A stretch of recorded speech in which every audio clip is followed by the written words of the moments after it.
تو اس نے انہیں ان کی تکالیف سے باہر نکالا۔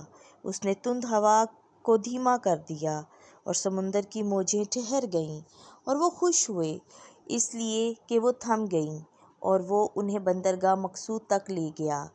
چاہیے کہ وہ خداوند کی رحمت کے لیے اور اس کے ان عجائبات کے لیے جو اس نے بنی آدم کی خاطر کیے، اس کی شکر گزاری ادا کریں، اور وہ امت کے مجمع میں اس کا شکر کریں اور بزرگوں کی مجلس میں اس کی حمد کریں۔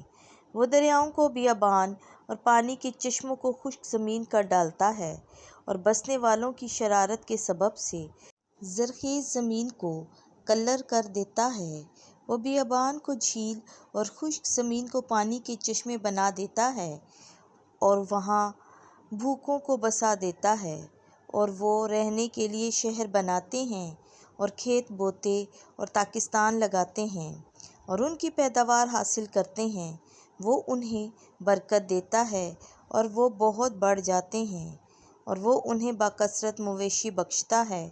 تب وہ غم اور مصیبت کی شدت سے گھٹ جاتے اور پست ہو جاتے ہیں، لیکن جو عمرہ پر ذلت انڈیلتا ہے اور بیرا ویرانے میں انہیں بھٹکاتا ہے، وہ مسکین کو افلاس میں سے اٹھا لیتا ہے اور گھرانوں کو بھیڑوں کے گلوں کی مانند بڑھاتا ہے۔